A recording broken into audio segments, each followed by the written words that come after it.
Shalom, hi everyone, and Erev Tov to everyone who's joining us. Last week, if you were with us, we spoke about the Yom Kippur War, 1973, and certain halachic questions and challenges that rose within the state of Israel as a response to this terrible war, which left a huge trauma within the Jewish state, and I think that it's fair to say that it can be felt even today, close to 50 years later. This Yom Kippur. Rav Aviad, that was, I think, the first one we did. Then last week we were doing. Correct. Right.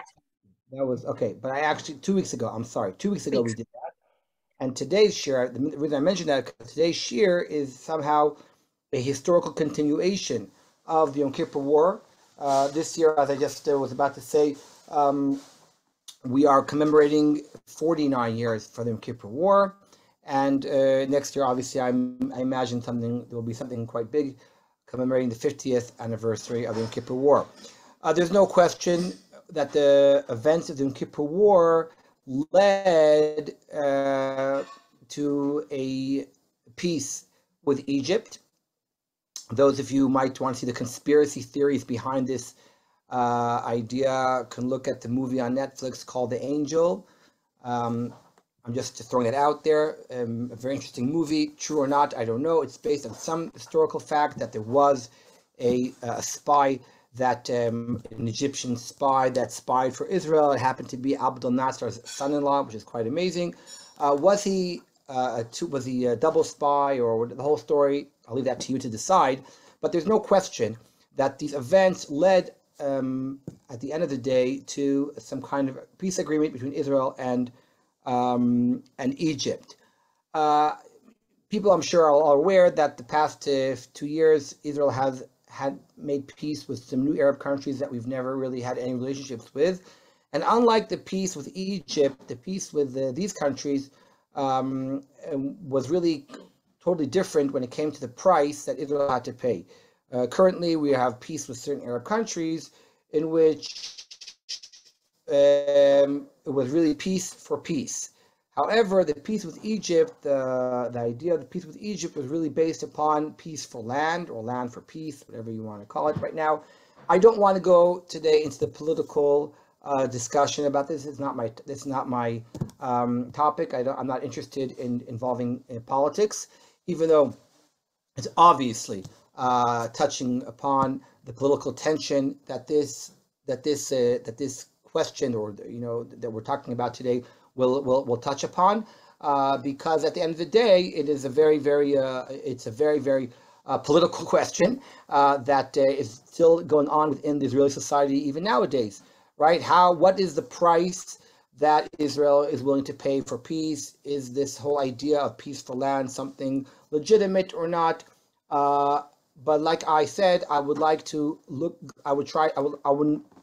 try to discuss this question from a halachic point of view more than a political one. At the same time, if we have time, I would like to touch upon another very interesting halachic question which came up as a result of the Yom Kippur War and the peace with Egypt, which is what should our attitude be towards Egypt per se? Is there something in the Torah specifically about Egypt? We'll hopefully touch upon that in a few minutes. But let's just go back a little bit to the historical events, and for those who don't remember exactly what happened, let's just have a quick summary. On 9th of November, 1977, Anwar Sadat, the president of Egypt, reading from my notes here, shocked the world by announcing his intention to go to Yerushalayim and speak before the Knesset. This was, by the way, an interview that he did on some foreign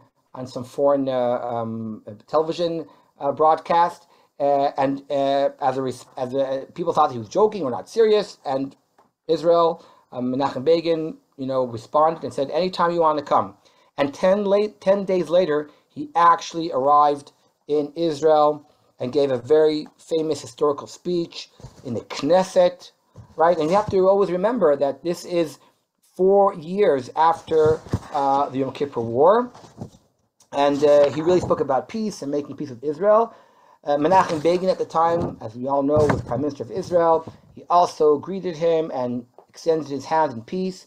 And he really, Mr. Begin, agreed that the main purpose of the visit was to end the state of war between both countries.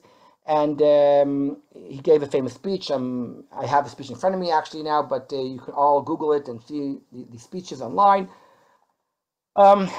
What's important to remember, and this will be our topic today, unlike Begin, Sadat made it very clear that his people demanded a high price for any type of normalization between the countries. In his speech, he argued for a complete withdrawal from what he called Arab-occupied territories.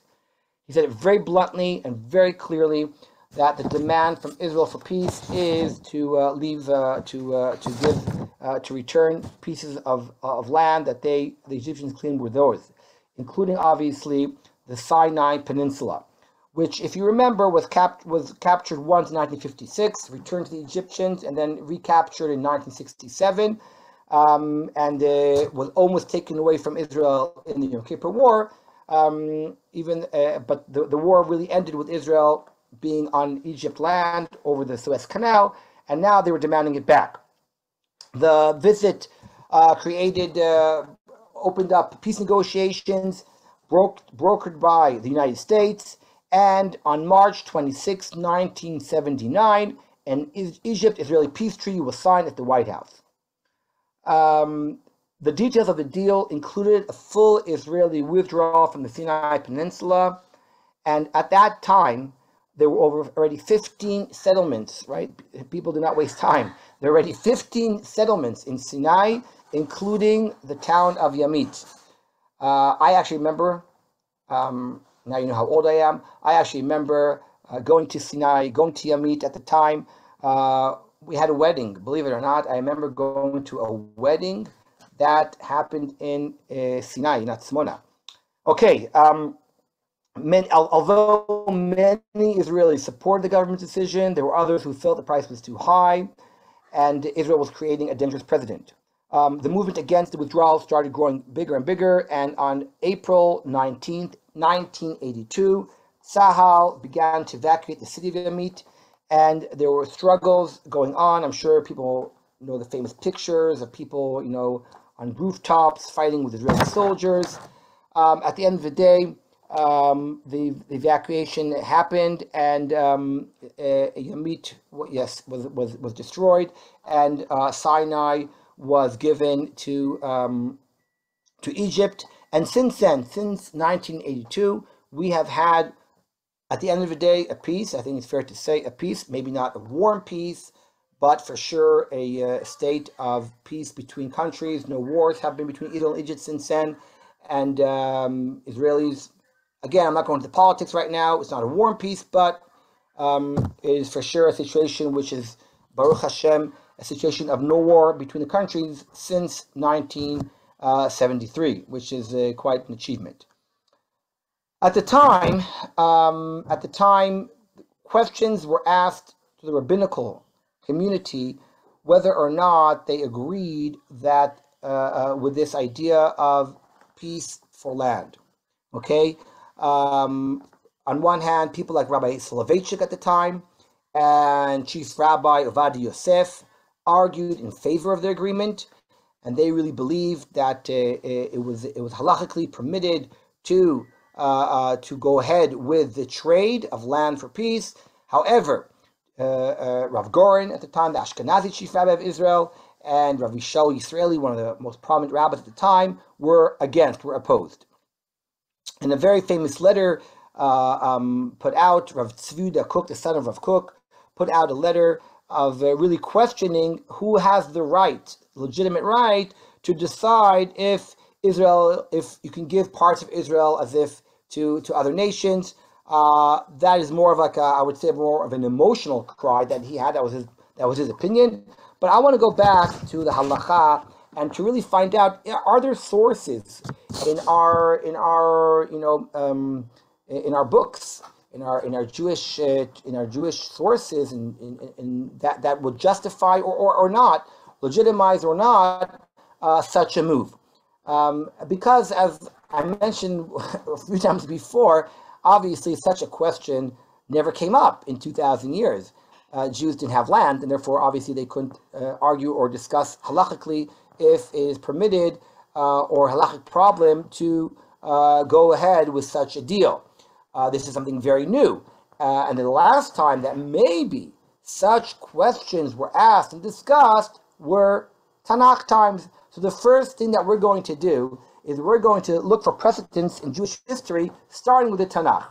And some people really mentioned that if we look in the Tanakh, we might find that there were cases in which land was traded for peace. And one of the most famous stories was in Melachim Aleph, the first book of Melachim, chapter 9, verse 11. We read how King Hiram of Tyre, of Tzor, supplied Shlomo HaMelech. Shlomo HaMelech was building the temple. He needed wood for his temple. He needed specifically cedar wood, which was found in Lebanon.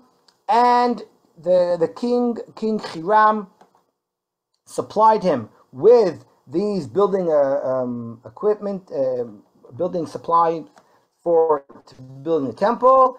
And in turn, the Tanakh tells us that Shlomo gave Hiram 20 towns up in the Galil. Interesting. Right here we have a story in which the king of Israel decided to mamash negotiate, not peace maybe for land, but building materials for land. And the question really is, and it's a fascinating question, not just about our topic, by the way, but rather about all halachic questions. Can we really use stories of the Tanakh, of the Bible, as precedents that would say, oh, if Shlomo HaMelech did it, then surely then we can do it?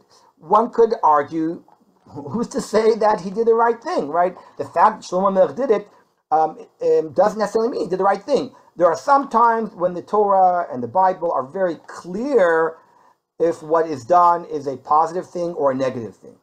However, there are many times, as such this case in front of us, that it's not clear at all. The Tanakh, the Torah, doesn't give us its opinion whether or not it has a blessing to what happened, and therefore it's a little bit difficult, I believe, to always refer to such stories as precedents for positive or negative claims that one wants to make. So it is interesting.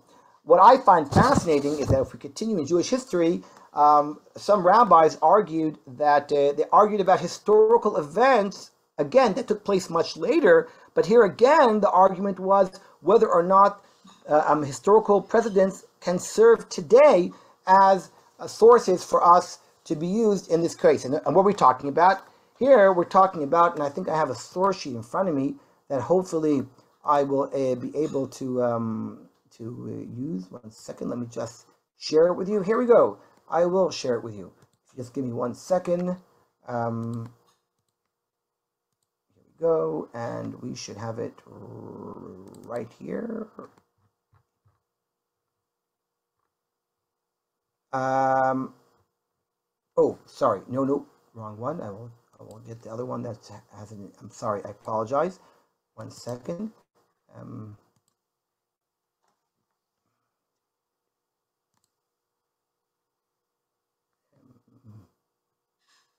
1 second.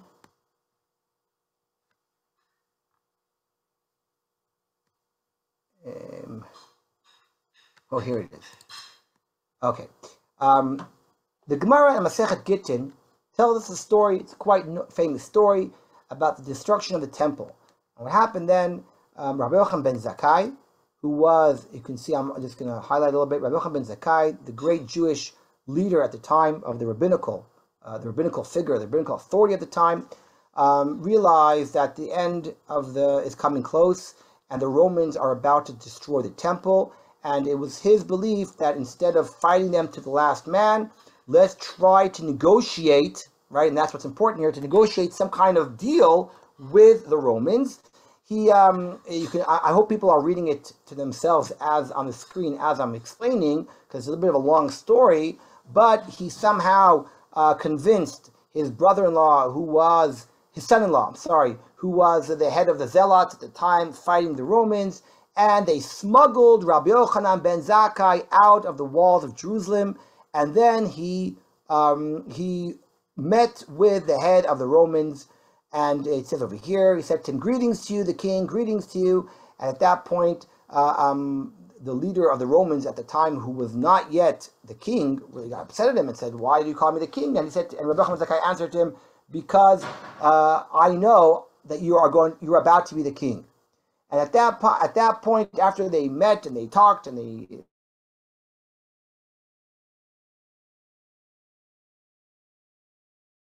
Rabbi Yochanan ben Zakkai asked the Roman leader to allow the Jews that to leave Jerusalem, at least allow the rabbis, the students, and to move to the city of Yavne, which those of you might know is just north of Ashkelon.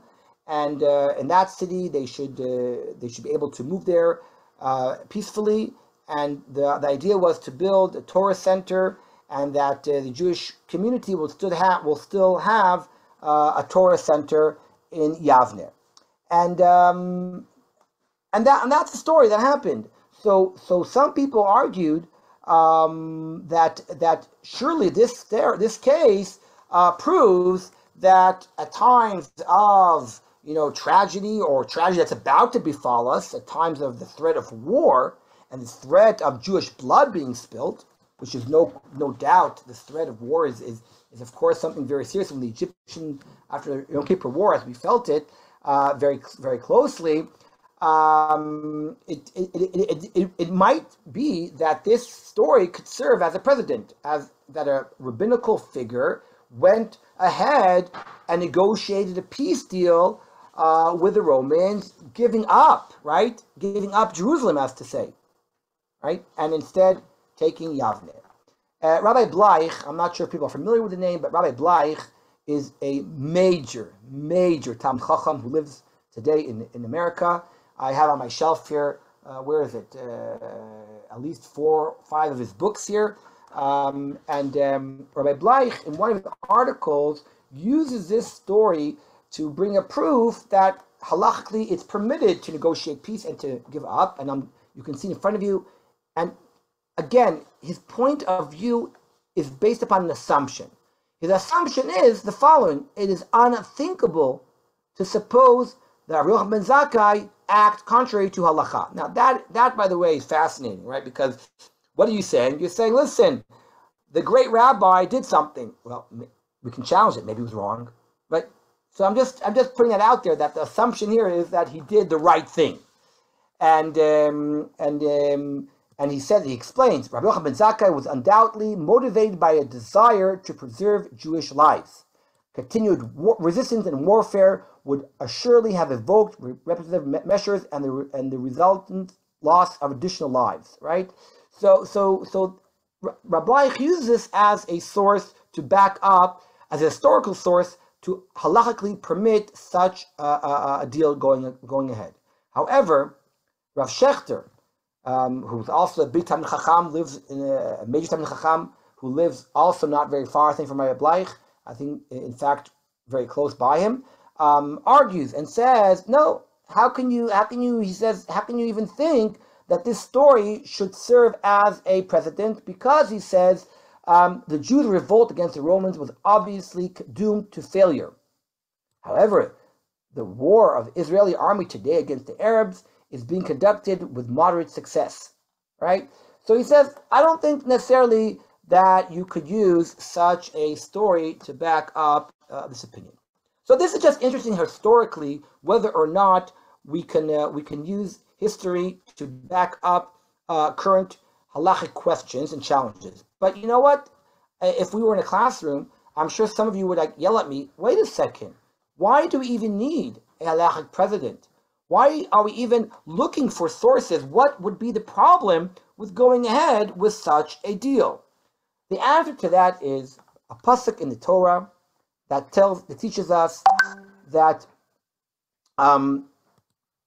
that one is not allowed to allow non-Jews to live on the land of Israel.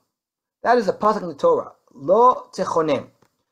I don't want to go into this too much because I can tell you that I can tell you, by the way, let me just find the source here one second, that every so often this halacha, it's a Torah, it's a pasuk in the Torah, lo techonem, is a very clear pasuk in the Torah. Sometimes creates questions in Israel that people bring up. Wait a second, if that's the case, according to the Torah, is one permitted to rent out an apartment to a non-Jew in Israel? Right? This is not my topic right now. Please let's not go there right now. Every so often this comes up and erupts in Israeli media. You may have heard it just a few years ago at the time of Lichtenstein. Last time that this happened, Rav Lichtenstein came out and told people, besides everything else, he said, not everything should be on the media, and we have to be careful and sensitive how we say things and how we explain things and what it means, and darkei shalom, and there's a lot of halachic, discussions here. And just to quote a sentence here, a sentence there is really irresponsible.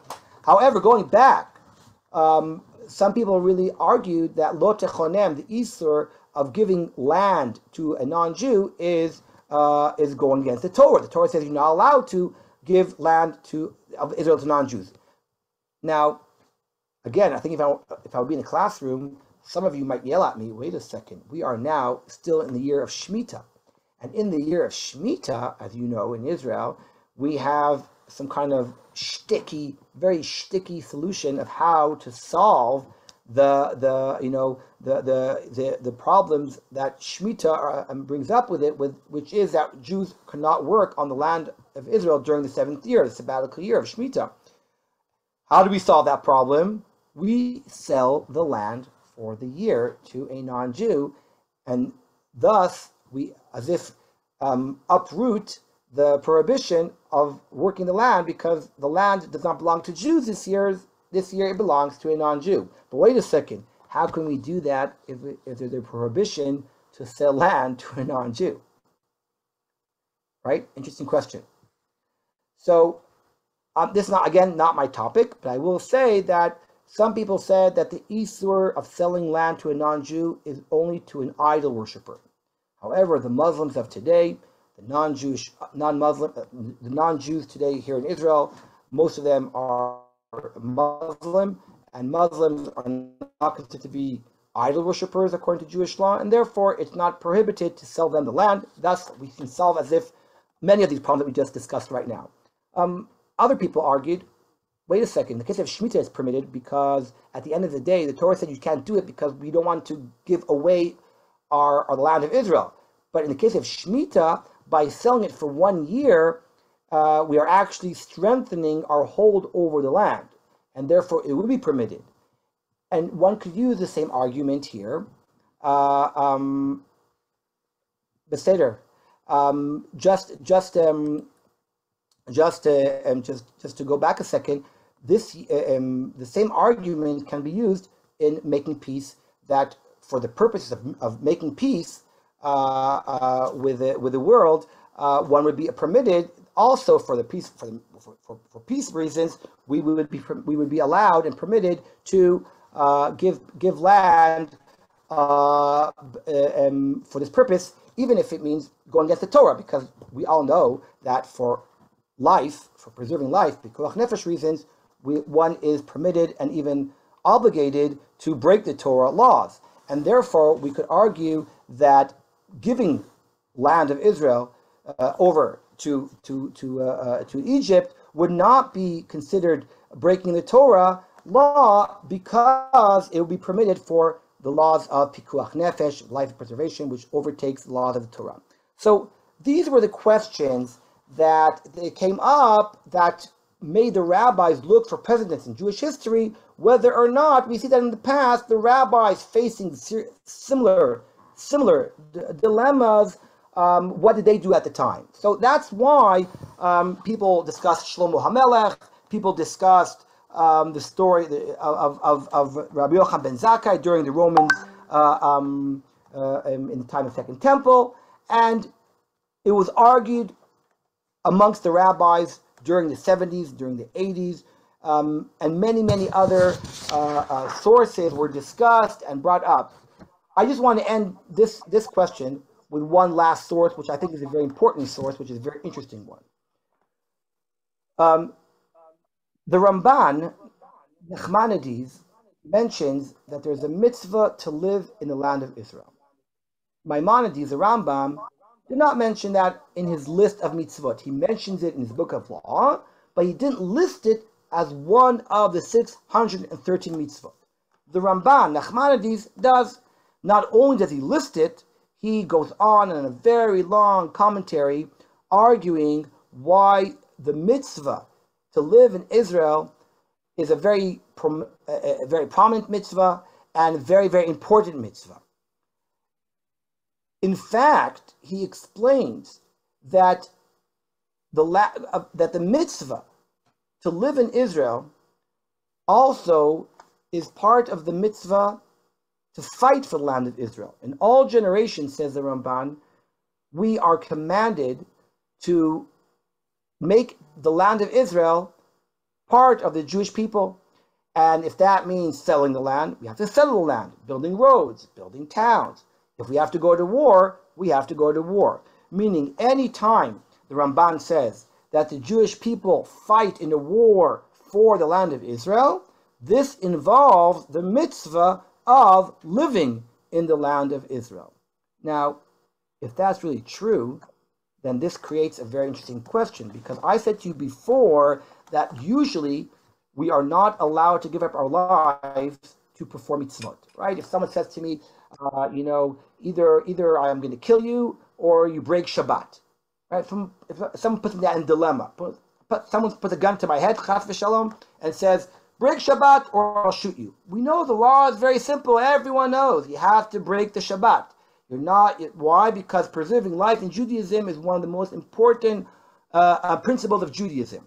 So theoretically, if someone would come to tell me, put a gun to my head and say, give back a piece of land, break the Torah law, give back a piece of land. So we said before that perhaps one could argue preservation of life overtakes it, right? Because like anything else, like even Shabbat, we give up Shabbat for the preservation of life. So one mitzvah in the Torah of preserving land surely should be overridden by life preservation. However, according to what we just said now, that's not so simple. Why? Because if keeping Israel under our sovereignty is included in the mitzvah of fighting for Israel, well, everyone knows that when you go to war, people might get killed. In other words, the Torah anticipated that for Eretz Yisrael, one is allowed to fight and perhaps even give up their life for it.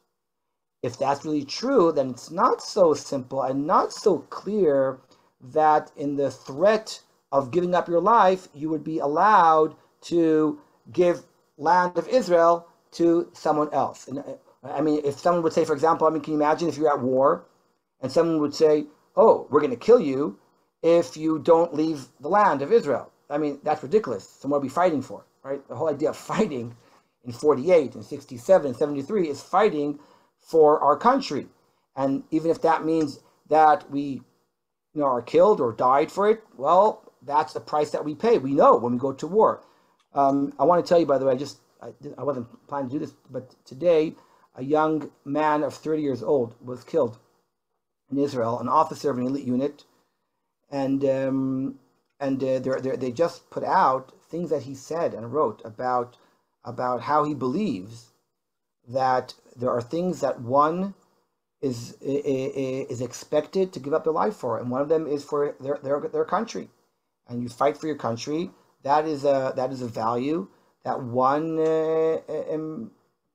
should believe that it's worth giving up one's life. It's a very powerful statement. Obviously, very shocking statement when the guy not just only said these words, but actually, unfortunately, very tragically, lived up in an ironic way to what he had to say. But I'm saying this is something that's well known, that war overtakes pikuach nefesh, and that's really true. Then there's really room to argue that it's not so simple that pikuach nefesh overrides the land of Israel.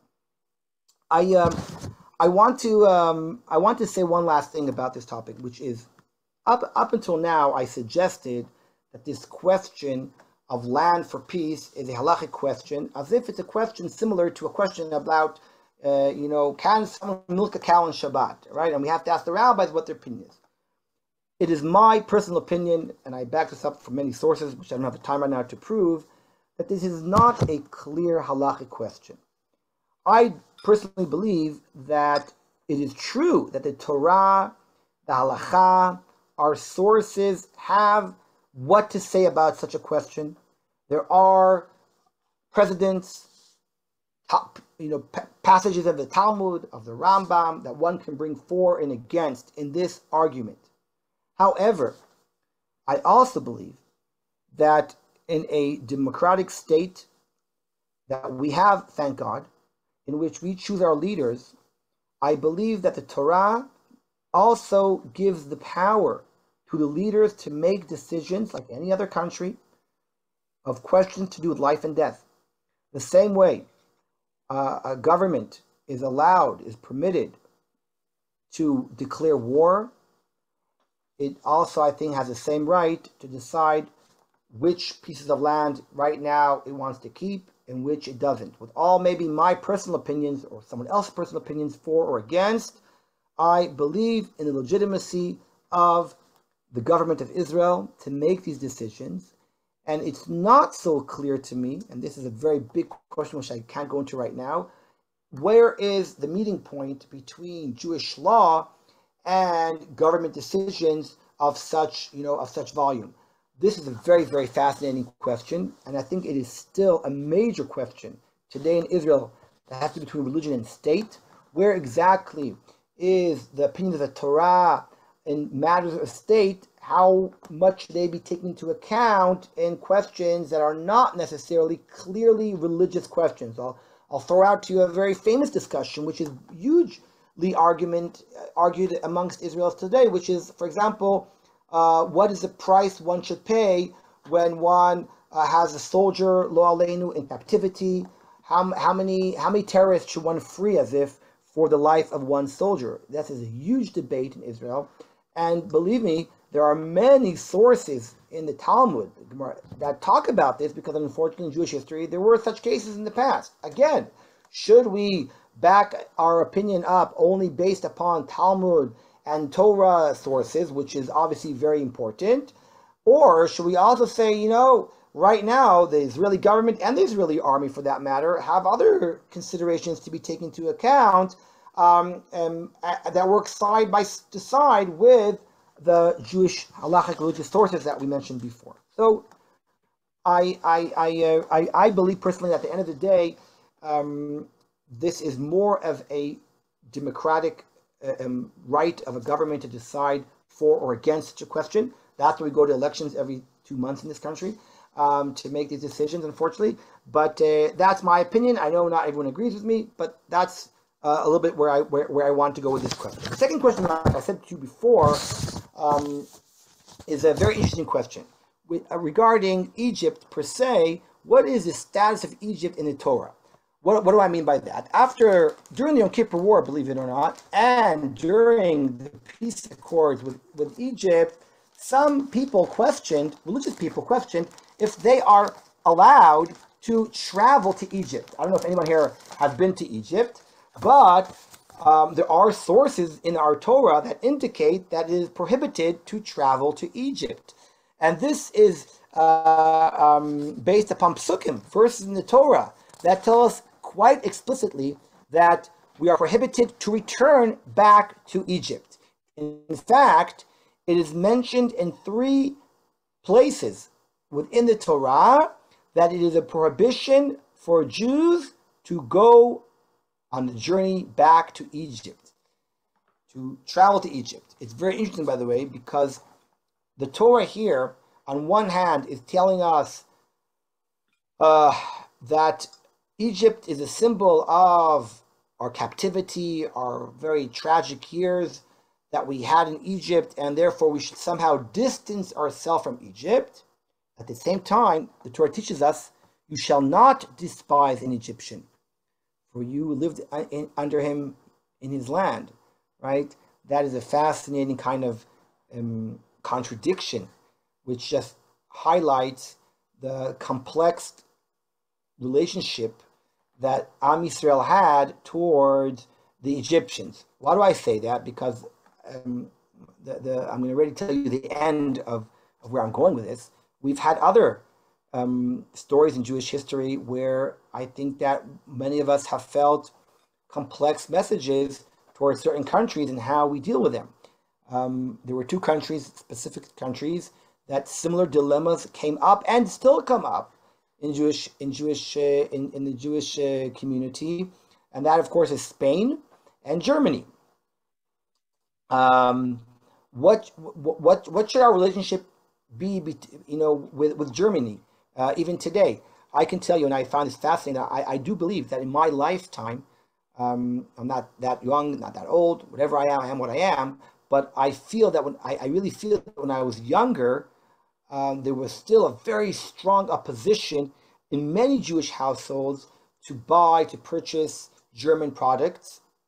I feel that has changed drastically today. I even ask my students every so often, my students who are in their teens, 18 years old now, or 17 years old, 19 years old, I ask them every so often, would they buy a German product? And it's very interesting to me how many of them look at me as if I'm strange asking the question, while 30 years ago, many people, I believe, would not dare to take a German product into their homes. So that's something that you see, that this idea of how we should relate to a country, to a people, to a nation that we had a bad history with is exactly what's going on in the Torah with Egypt, which brought up the question, wait a second, if it's really prohibited to travel to Egypt, are we allowed today to travel to Egypt? The Peace of Egypt really opened up the door for many people to travel. What's fascinating is that there was always a Jewish community in Egypt. In fact, many of the great rabbis lived in Egypt. Amongst them, one of the greatest poskim of the 20th century, Rav Ovadia Yosef, the Sephardi chief rabbi, who was a Dayan. By the way, it's very well known that when he was younger, he loved, there was a famous woman singer in Egypt. I'm sure everyone heard of her. I forget her name every so often, but she's considered to be the most famous, till today, the most famous Egyptian singer of all times. I'm sure someone could write it now to me on the chat group.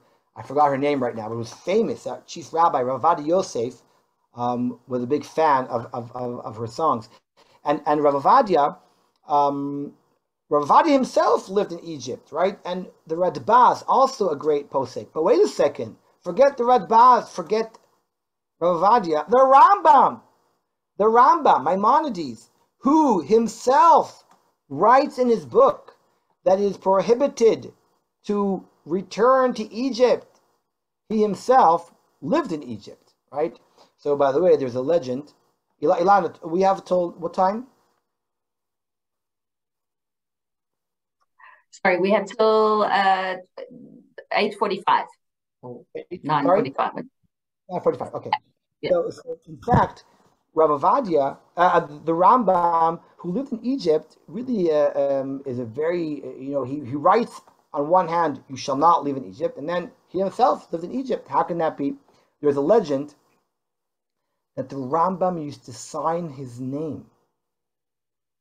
Moshe ben Maimon, who transgresses every day 3 prohibitions of living in Egypt.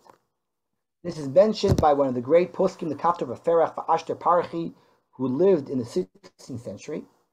Unfortunately, this legend seems to be made up because we have no proof of it, and we have no letters of the Rambam. Even though we have the Rambam's handwriting, we have letters of the Rambam, no one has yet come forward to show us proof that the Rambam actually made such a signature. Which begs the question then, how did the Rambam himself live in Egypt? How did the Radbaz live in Egypt? How did Rav Ovadia Yosef live in Egypt? So the rabbis throughout the generations explained what exactly is included in the prohibition to live in Egypt.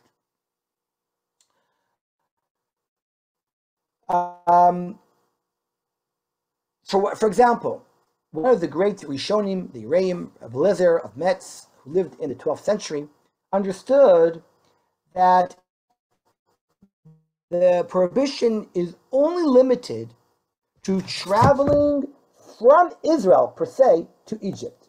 Meaning, it's not that the prohibition is about Jews living in Egypt. It's about to actually get on a journey, starting from Israel and ending in Egypt. Why? Because that would look as if you are, you are doing the opposite of the exodus of Egypt. You are as if saying to God, "Oh, you took me here. I want to go back." Right? It's more of an act that's defying God's glory of taking us out of Egypt, rather than the problem of living in Egypt. Some people explain that the prohibition is only when people want to live there and move permanently to Egypt. But if people come there, as temporary, then it will not be prohibited. The Radbaz, as I said before, in the greatest postscript of Jewish history, who lived in the 15th century in Egypt, actually explains that is why the Jewish community of Egypt was not transgressing, because he said that's what he says. He says all the Jews that came to Egypt came there for business reasons, and they came originally with the notion that they're going to be here for a temporary amount of time. They ended up staying, but coming there, he said, did not actually go against the Torah, because they came there with the purpose of just being there for a short while. And he then testifies, by the way, and don't worry, he writes, I'm about to make Aliyah soon, and he did. He left to Israel, and he said about himself also that he teaches Torah in Egypt, and that's also why it would be permitted. Rav Kook also discussed this question, and he quotes the Rambam. The Rambam teaches us that if the king of Israel, and this is fascinating because it really brings us back to the Yom Kippur War, but it says if the king of Israel would conquer the land of Egypt with the approval of the court, it would be permissible to settle there. The prohibition against returning was only given to individuals or to dwell there under the rule of non-Jews. However, he said, if we would have some kind of sovereignty and perhaps we would move there as a community, maybe it would be permitted. Rav Kook explains he understood, as many other poskim understood, that the Torah was concerned about the immoral behavior of the time of the Egyptian community and how it would influence the Jewish community. So if that's really true, some poskim said, if the Jews live in their own communities by themselves, then again, this prohibition would not occur. And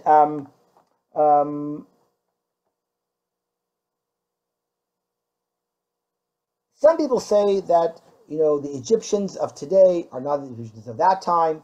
Even the land of Egypt is a very different land, meaning, let's say the Torah said you can't live in Egypt. It was talking to a very specific area where ancient Egypt was. Today, Cairo and Alexandria are all as if new cities from the time of the Torah. I find that one other source I find fascinating, the Ritva, one of the great Rishonim, said that it only applies at a time when the temple is built in Israel and when Jews are living in Israel. Because by Jews living in Egypt would be some kind, again, of act of defiance against Israel. Now, why would that be? I think that this, and I'm suggesting that the reason for this possibility is because in the Torah, we see many times that Egypt is considered to be the arch enemy of Israel. Meaning the Torah in Sefer Bereshit talks about Egypt versus Israel. One has the Nile, the source of water, and one has rain. One is close to God, one is removed from God. This is a notion that is in Sefer Bereshit, it appears in Sefer Devarim, it appears again and again that the opposite of Israel is Egypt. Okay, it's like almost like a symbol of the two different ideals that always seem to clash. In the ancient world, Egypt was a power, was an empire, and at the time it was the example of an empire that did not believe in the same values as the Jewish people did, and there seemed to be always a clash. So therefore, I think it makes sense that some rabbis understood that in the Torah times, the reason for this prohibition was only at times when there was a Jewish state and a temple, and therefore, if Jews at that point would be living in Egypt, that would be as if an act of defiance against the idea, the notion of the Jewish people building their own sovereignty and government in the land of Israel. What's fascinating about that is that perhaps, and some people mention this, that since 1948, the prohibition therefore partially returned. Today, that would be a very interesting idea if such an idea would be correct. As I said before, this is not this question served as a precedent for Egypt, for Spain, and later on for Germany, and I'll explain.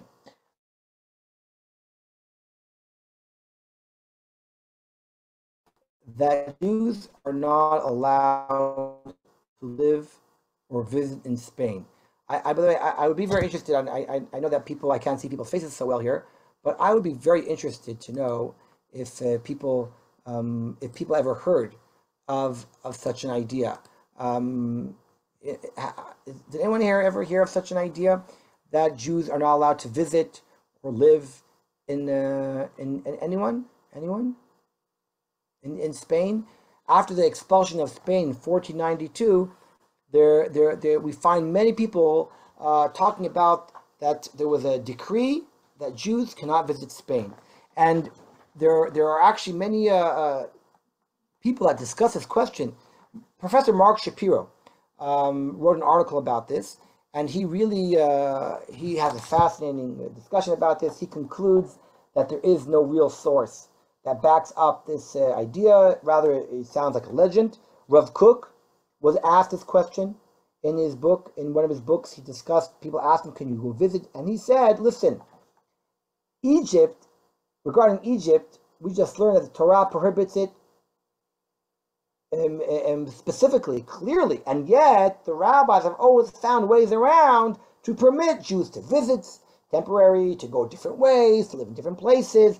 At the end of the day, the greatest rabbis lived in Egypt, even though the Torah said you're not allowed to. So Rav Kook says, listen, even if there's such a decree, it's not going to be any better or worse than the decree of Egypt. So therefore, Rav Kook said for sure, even if there's such a decree, it will be permitted to visit Spain. That's a very fascinating thing. What I think is even more interesting is that there's testimony that right after World War II, there was a conference of rabbis that got together, and the suggestion that came up was to create a new decree, that no Jew would ever step on German soil. Now again, I don't know if anyone heard before, there's a similar legend that such a decree was made about York. I don't know if there's any English Jews here, but there is a legend that Jews are not allowed to sleep overnight in the city of York, because the city of York was a city in which the Jews were massacred in the Crusades in the 12th century. There is such a legend. I think, if I'm not mistaken, that it's a very similar story to Spain. If I'm not mistaken, there's no real proof that such a decree exists.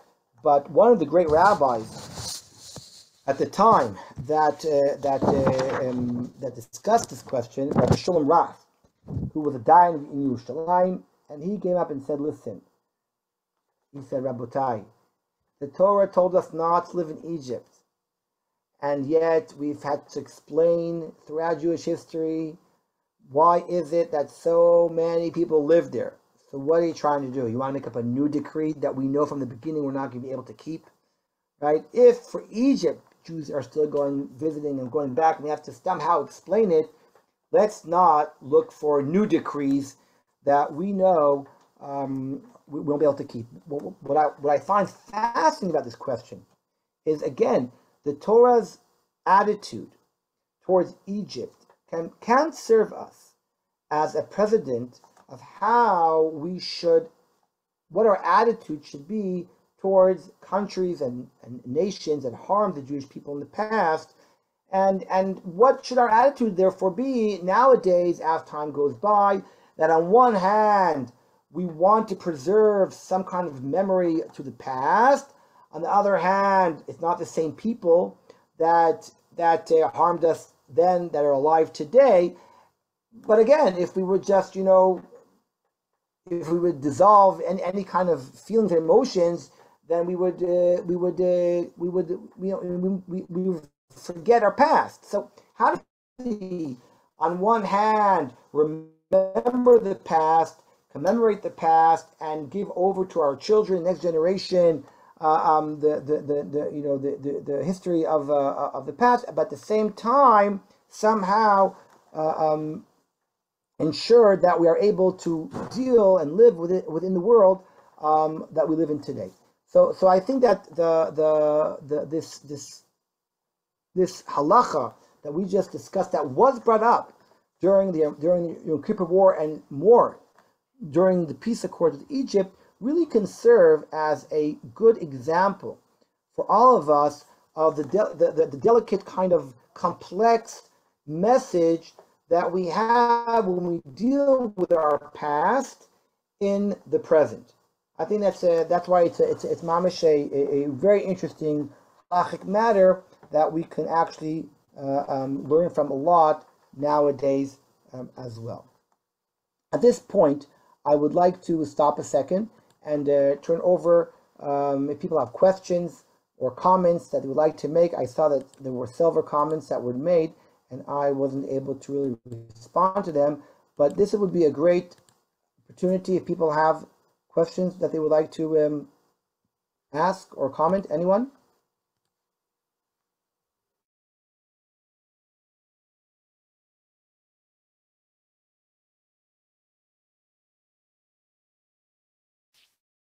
Well, I mean, Hi, do we get cut off? are you there? Yeah.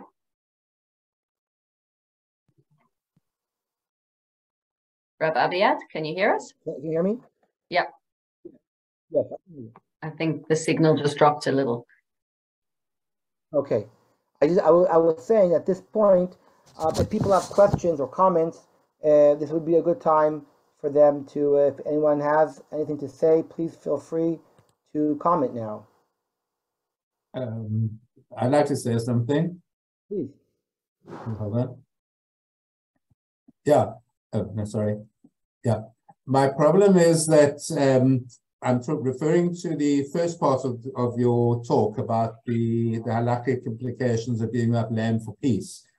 And ultimately what you've said is that halakha has got different views, but at the end, it's the democratic right of an Israeli government to make these decisions. The problem is that that is your view, and you correctly said that that is your opinion, but many people believe that democracy is not a core Jewish value, and that should an Israeli government act in a way which is non-halakhic, then democracy is irrelevant. I mean, you know the kind of people I'm talking about, and they are the people who would try to, should the Israeli government ever decide to give up territory, those people are not going to be swayed by the argument that this is a democratic decision of the Israeli government, any more for that matter than those, 10,000 people who evacuated from Gaza accepted that was the democratic right of the government. So yes, it's your opinion, and I would obviously agree with an opinion like that, but I don't think it's going to be very convincing for many. Well, I agree with you. I agree with you that this is I try to really even hint that this is a matter of dispute and a very radical dispute as it is, with many opinions. I like you said, I personally belong to a bet midrash, a yeshiva. I was educated by great rabbis who really believed very much that in the events that took place in the 20th century of us returning to our homeland here in Israel is really about building a Jewish state that and that fits with democratic values, and I believe that democracy, if anything, is a Jewish value. Going by majority is a Torah value. We find that in the Torah itself, that we always should go by the majority. If anything, democracy is a value that is a very Jewish value, because we don't want to give people too much strength, right? If there be one person who has the strength to be a dictator, then that's almost going against what we believe in, because we believe that it's really God who has all the power. So therefore, we want to somehow dissolve power. We want everyone to be involved in it rather than have one person. So I think there's a lot of reasons why democracy is a very old Jewish value, and I agree with you that it's a very big, it's a very big thing here in Israel, this question. And I can just tell you that when I talk and educate and teach, this is something that I passionately believe in, and I try to mention this view of mine as much as I can. But as you said, it's a matter of dispute. I saw that Debbie Nuri made a comment. If you would, you want to elaborate on what you just wrote? Debbie, are you with us? I think that Debbie wrote. Hi. Hi. Yes. Hi. Sorry, it's Joel, Rabbi. You're a friend of David Otis, right? Did we say that one? That's right. That's right. Please don't tell him I'm asking this question. Don't worry. No, sorry, I'm sitting in the dark. That's why the camera's off. We don't have electricity back home. The question I have, Rabbi, it's not because of, yeah. So the question I have is, you mentioned in conversation that the Torah says don't go to Egypt, but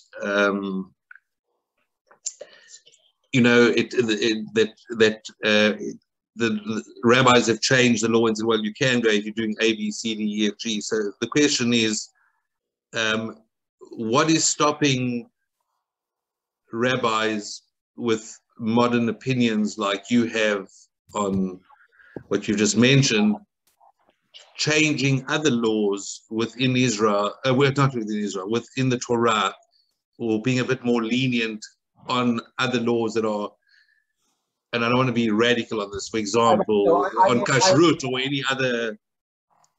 So I beg to defer when we come to the word change. I think the word change here is a key word. I think that at least in the case that I introduced, I didn't use the word change.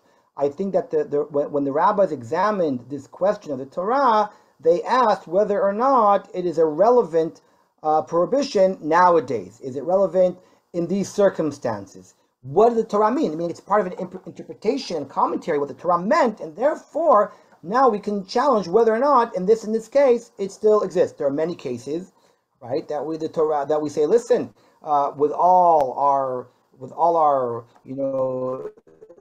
even if we want to, something's very difficult for us, we still understand that the Torah teaches us something and that we can't play with it. Sometimes the interpretation of the Torah and what it means nowadays can be explained in a way that allows us to be have more leeway with it. But it really depends on each and every case of itself. The same way, the Torah has a certain discipline.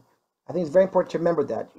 The same way that chemistry or physics or history or literature, whatever, has its own discipline, a way of thinking. So does the Torah. The Torah is not just halacha. It's not just this is what I think. This is what I think. Let's change this. Let's change that. Sure.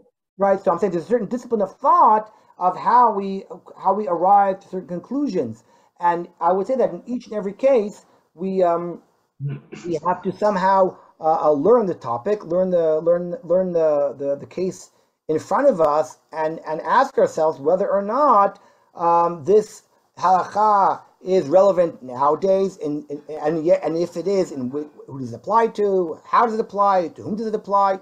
So it's really on every case I would say one has to address each question separately. In this case, I'm not aware of anyone that understood the Torah in this case as a black and white kind of rule. You can't go back to Egypt. Based upon many commentators that explain the Torah, what the Torah meant, we derived from here that it is not necessarily a clear prohibition for one to live in Egypt. Yeah. Thank you. Thank you, Rabbi. Consider Gamur. Ilana, I think we're going to say goodbye tonight and just tell us that, just introduce to us that next week, please God, will be our last shir in this series. If I'm not mistaken, we're going to talk about the meaning of the flag of Israel in Jewish law. Is there any significance, religious significance, and halachic significance to waving a flag? To the flag, which seems to be a secular symbol, and yet perhaps we can find some halacha that goes hand in hand with the meaning of the flag.